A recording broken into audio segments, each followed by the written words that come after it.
Today we're gonna talk about one of the dopest boomboxes ever created.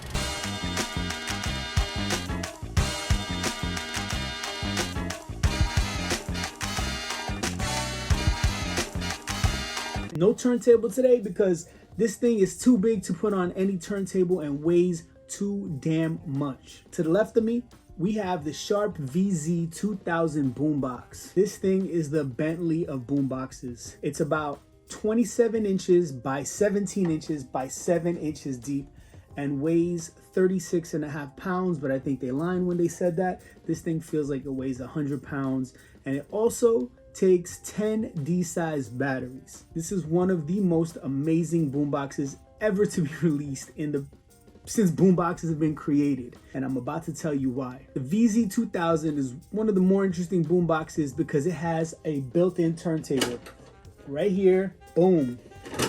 Okay. Not only that, it has a dual stylus and it's linear tracking. What does that mean? Well, it means it has two needles, so it plays the front and the back of the record, and you don't have to flip the record. Linear tracking pretty much means on a typical turntable, you have the stylus, which is the needle, and it kind of follows the grooves of the record and goes in.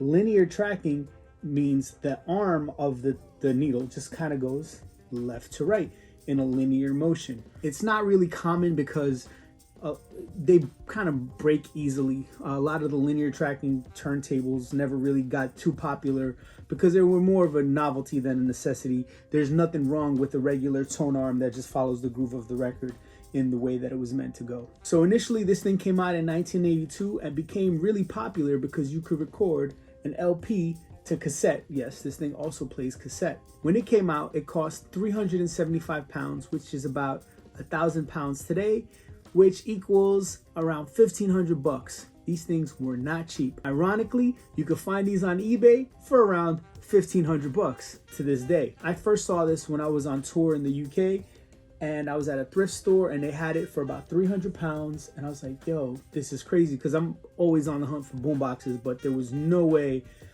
I was gonna drop 300 pounds on a boombox when I was living out of a suitcase in London for 2 years. When I found out that this thing played records, I wrote down the model of it and I was always searching for it. Fast forward to about 6 years ago, I find one on OfferUp for 100 bucks, but here's the catch. It doesn't work. Found a place that repairs vintage electronics. I dropped it off to them.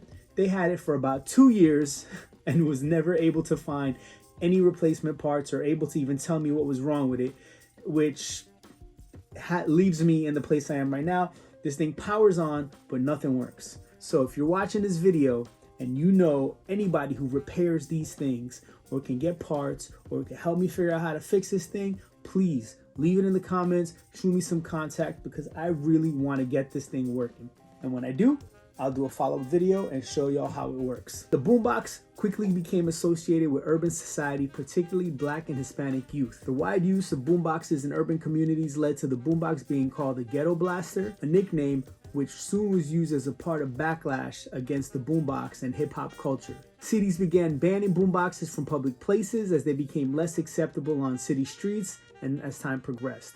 The boombox became intrinsically linked to hip-hop culture and was instrumental in the rise of hip-hop. Certain models were known as the boombox kings, having the power to drown out other ghetto blasters.